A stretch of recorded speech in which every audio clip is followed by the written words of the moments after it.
Here is the motion picture record released by the United States Navy of the havoc wrought by the Japs' sneak sky and sea raid on Pearl Harbor.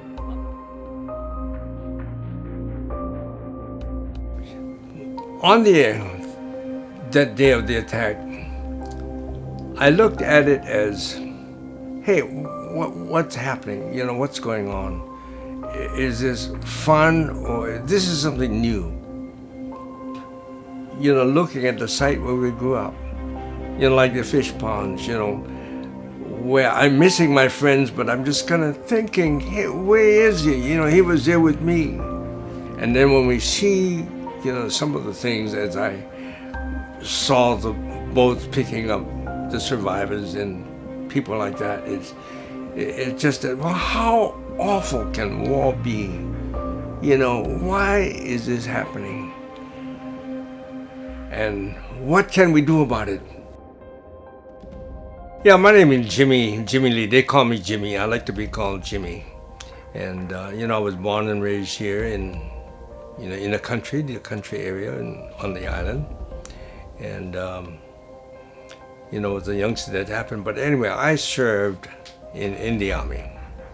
And let me tell you, I didn't like it at first, but I get to love it after a while. My name is Matthew Tapia. I'm from Hawaii and I'm an artist and graphic designer. Altogether, I spent almost about 40 years in the active duty as well as the reserve time. And that has been the most wonderful time and the greatest experience in my life. You know, Matt, of course, this is a picture taken in 1941. And of course, you know, this is where it was. That's my home right here. The only picture I got, you know, and I got this when my sister gave it to me about 10 or 15 years ago, the first time I ever saw this photo of myself. My mindset walking in, I didn't know what to expect.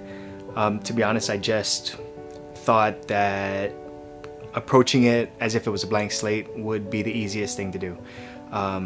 No preconceptions, no ideas of what a veteran is or what the goal of the project is. Just go in, listen, and try to find the meat of the story.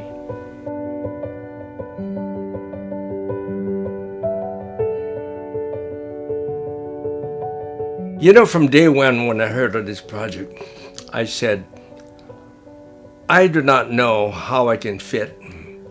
I don't know how an artist can put in pictures my words.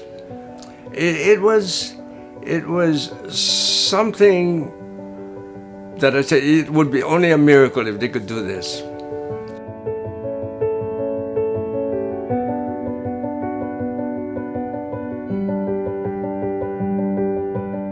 Some of the things that stuck out to me were the fact that no matter what he was talking about, he continued to talk about service and community and going out and reaching out and telling his story to a lot of people, bringing knowledge that maybe they don't have to their lives and giving them from his own experience. I really liked that idea.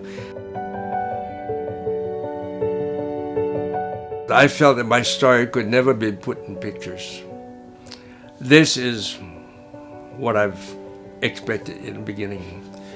But as we move along into this program, seeing you people work and trying to put the pieces together, kind of making me kind of understand a little bit more. I approach this project the same way that I approach a lot of projects. I'm used to getting creative briefs where you're given a set of facts or asks and you're trying to fulfill it. The only difference was that instead of this being a story about a brand or a shoe or a team, this was a story about a person. So in that way, it became a little bit more powerful, a little bit closer to home, and maybe needed a little bit more heart than just technique. Sometimes you learn things by the book. You go to college to learn, but sometimes you gotta have it in you that you're the talent with you, and that's what he got. He sees a lot of things that I still might not see.